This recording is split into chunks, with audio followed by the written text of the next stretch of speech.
Greetings everyone. We are the Group 16 and we're here to propose our little presentation about our topic, which is the history of Chinese architecture. With China being one of the oldest countries with a vast amount of history, it is no wonder that its architecture has also been through many courses of changes and developments. But as for now, we will tackle the influential factors that have affected the Chinese architecture along with their architectural character and features. Good morning to everyone. We're still on discussing about influential factors. We need to do as consider the architectural character and also features of Chinese architecture. So sa Chinese architecture nga, we are also discuss the influential factors. Ito ay ang geographical influences, geological influences, climatic influences, religious influences, historical influences, social and political influences, architectural character, and architectural features. Geographical influence. With enormous fertile valleys in the middle and southeast of the country and vast plains in the north, it is a hilly country. There were several great harbors that facilitated marine communication with Southeast Asia in the early days and Europe in the later centuries. Yung China ay may tatlong rivers na tinatawag na Three Great River Systems. Una na nga dyan ay ang Yellow River o Huanghe na may 2,109 miles or 5,464 kilometer. Pangalawa ay ang Yangtze River o Changjiang. Siya naman ay may 2,433 miles or 6,300 kilometer. At ang huli ay ang Pearl River na may o Zhejiang with a total of 848 miles or 2,197 kilometer. Next naman ang geological influence. The soil in the north is mostly alluvium and loess with a noticeable lack of trees. There are abundant pine trees, chestnut trees, and maple trees further south of the Yangtze Gorges. Bamboo, pine, and Persian nanmu, China's tallest and straightest tree, they're used as columns in parking places and temples. And these are the most common materials used in Chinese architecture. The river plains, clay bricks, as well as limestone and sandstone were also employed, but brick and stones were never deemed as significant as lumber. Clay tiles were also used to cover the roofs, which were dyed in glazed in symbolic hues as black, crimson, azure, white, and yellow. Climatic influence. The mountain ranges lived at the north exposed to the cold, strong winter winds from Mongolia, which blow down from Asia, resulting in harsh winter.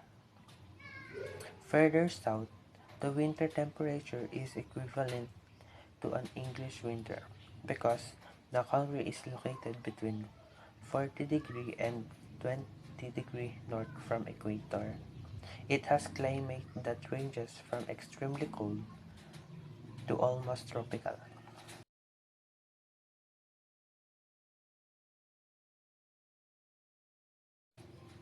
Sabi sa parte ng China ay nakakaranas ng mainit at sa northern part naman ng China ay malamig dahil ang temperatura doon ay bumababa kaya sa northern part ng China gumagamit sila ng mga sandstone, limestone, and bricks para malabanan o mabawasan ang malamig na weather doon sa place na yon.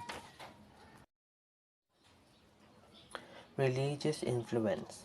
Confucianism, Taoism, Buddhism have all had significant religious and ethical impacts on China. So, sa religious influence nga, meron niyang nabanggit na tatlo. Yun yung Confucianism, Taoism, and Buddhism. Sa Buddhism was introduced to China from India around 1st century AD. Dahil nga na-introduce na siya, so ito nga yung tinuturing na isa sa mga influential na religion sa China. Minsan, di ba, pag may nakakakita tayo sa TV o may napapanood tayo, mga Chinese movies, may makikita tayo sa ibang structures doon na may statue ni Buddha, ang mga hanggang sa ornaments and symbols niya. So, number 2, Taoism, also known as Daoism, is a Chinese philosophy attributed to Lao Tzu that became the official religion of China under the Tang Dynasty and contribute to the folk religion of the people, particularly in the rural areas of China. Number 3, Confucianism is an ancient Chinese belief system which focuses on the importance of personal ethics and morality. So, sa Confucianism nga, ay may mga nalilito kung ito raw ba ay religion or isang philosophy. At may mga din, ginagawa dito na mga practices like rituals, ganun.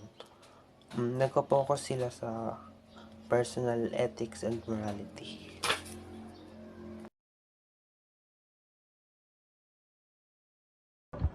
Last include in Chinese architecture influences is history influence.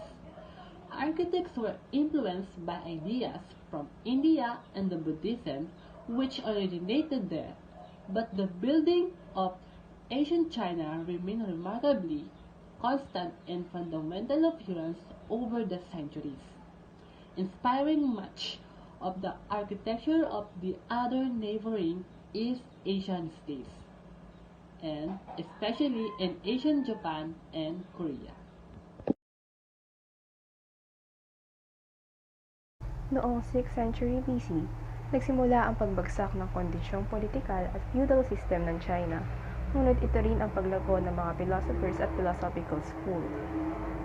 Nagsimula ang pamumuno ni Shi Huangdi, pinakaunang emperor ng China na kilala sa paghati ng kanyang empire mula sa 36 na probinsya at sa pagpapatayo niya ng mga palasyo, ang Terracotta Army, at pati na rin ang ngayong kilala na Great Wall of China na kanilang ginamit bilang proteksyon sa mga mananakop, ngunit gamit ang kanyang mga forced laborers.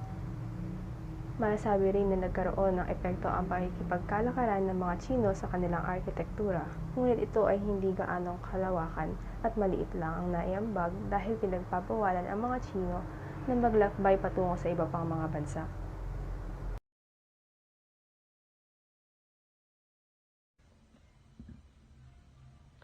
So, before we start to tackle about it, what are the built despite success of structure by Chinese architecture?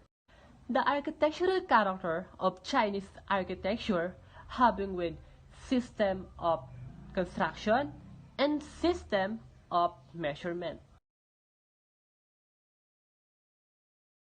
System of construction, architecture style that developed over millennia in China before spreading out the influence architecture throughout East Asia.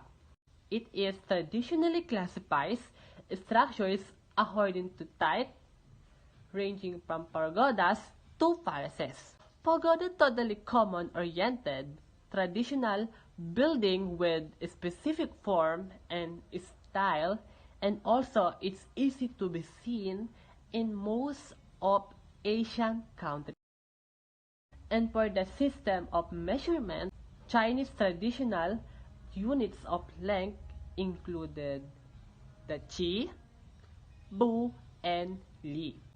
According to some information that I've found from internet, they consider the precise length of these units, and also the ratio that has varied over the time.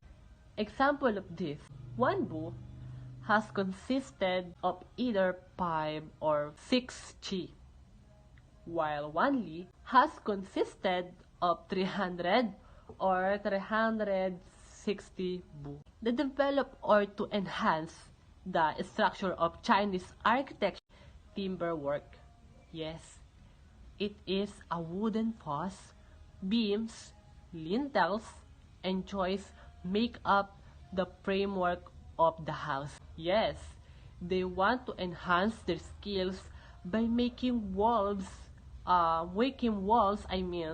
serve as the separation of rooms without barely the height of the wall of the house, which is the best thing to ever know how China or Chinese architecture are very unique and classical during the time and also nowadays. After that, after discussing the contained by architectural character, we need to do is tackle about features of Chinese architecture. So what are those? And for features of Chinese architecture has included, yes, by walls, doors, opening or penetration, roof, capital, and also ornament. Yes, same with the ordinary styles by different architecture. The way incorporated of ideas related to Feng Shui, which is horizontal emphasis, and they believe an allusion to various cosmological, mythological, or in a specific general symbolic elements. After that, China is considering use metric system. Yes, same by different architecture, they use metric system. Why?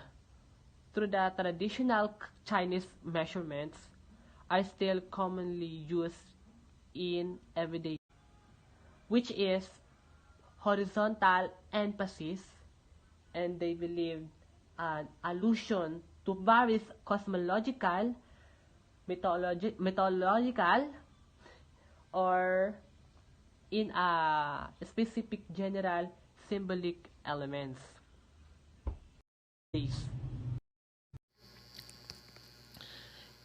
Sa plano, yung urban planning daw sa China ay based sa feng shui dahil napaka-effective daw lalo na sa kanilang paniniwala dahil swerte raw ang feng shui. Kaya nag-base sila doon para swertihin sila sa wealth, good health, and relationship. May tinatawag na magic square na divided daw ito sa 9 square. Ang magiging plano nila ay symmetrical. Tapos ayan, yung doors nila and windows. Ito po ang different kinds of roof. 7 classic Chinese residential roofs. Traditional Chinese roofs on public building. Yellow, symbol of the emperor. Green, symbol of wealth, growth, and harmony. Blue, symbol of heaven. And ganito naman po ang mga ornaments and decorations. After that, China is considering use metric system. Yes, same by different architecture, they use metric system. Why? Through the traditional Chinese measurements are still commonly used in everyday life. Before China, something their character for the measurement is found in both the Chinese yes, and metric system. They spread their knowledge and learn how to apply it to form and make qualified structures over the time through years by years. And last, structures and examples. Great Wall of China. Ang Great Wall of China daw ay hanay sa mga bato, laryo, lupa, kahoy at iba pang materyales. The Temple of Heaven. Matatagpuan sa timog silangan na bahagi ng gitnang Beijing. Ang templo daw ay may 38 meters ang taas at 30 meters naman ang lapad. Gawa sa kahoy na di gumamit ng pako. Itinayo noong 14,020. Nasunog naman ito sa kidlat noong 18,089 at muling itinayo din. The Forbidden City. Ito ay isa sa mga pinakakilalang museo sa China.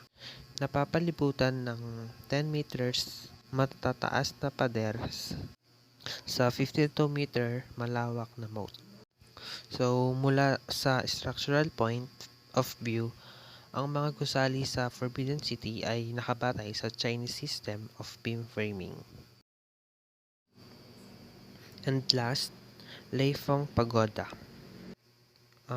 ay isang octagonal